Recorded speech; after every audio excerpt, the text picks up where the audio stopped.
just thinking about that again, real briefly, Ajahn comments about the 5-second pause, the 5-second meditation throughout the day, taking those periods of time to do that, just to stop for five breaths.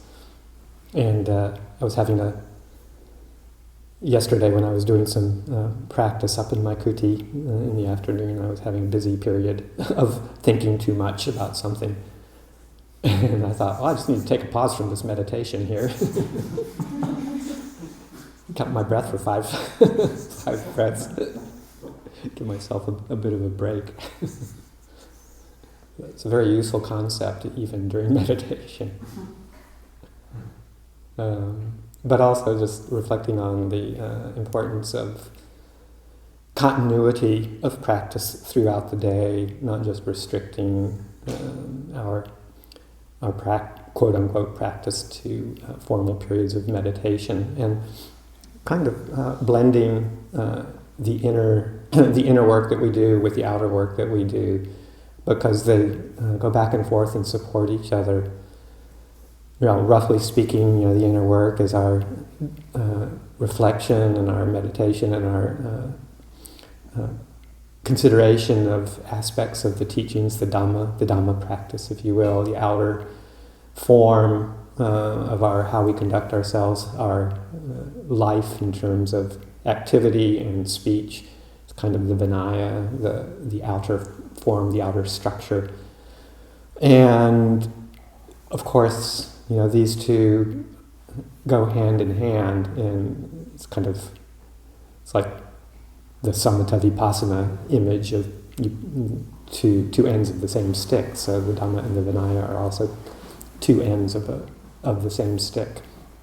They need to be picked up together.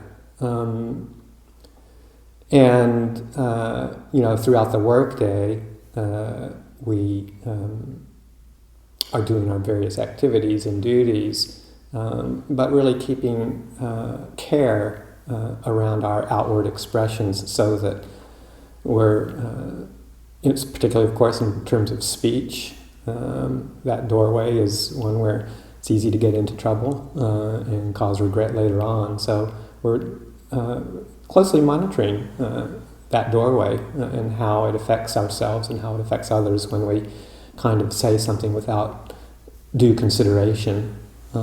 So keeping that mindfulness and clarity around our outward activities, and then how we move through space. We were talking yesterday, and I'm always continually impressed about how a dozen people in that tiny little space of the monks' ballroom, can move around with consideration and grace, and it can be done with that kind of mindfulness and clarity of what our bodies are doing in space. And all of that external consideration and mindfulness about how we speak and how we act feeds into our heart and into our mind, helps create peacefulness, settledness, contentment, and that mind that's able to settle down into more periods of formal practice. And then in our inner life, the formal practice, developing calmer states of mind, peacefulness and goodwill and compassion, that can't help but feed into our outer activities and how we interact with the world. So they go back and forth, and it's a practice of body, speech, and mind that the core, the center, is of course mindfulness and clear comprehension. We have to constantly remind ourselves to be attentive.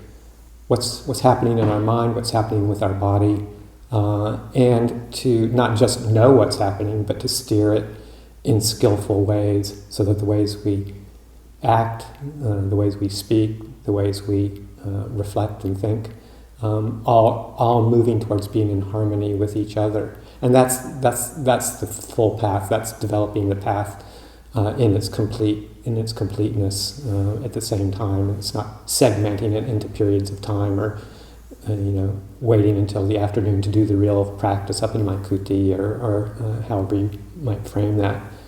It's all practice. So I'll leave that for this morning's reflection.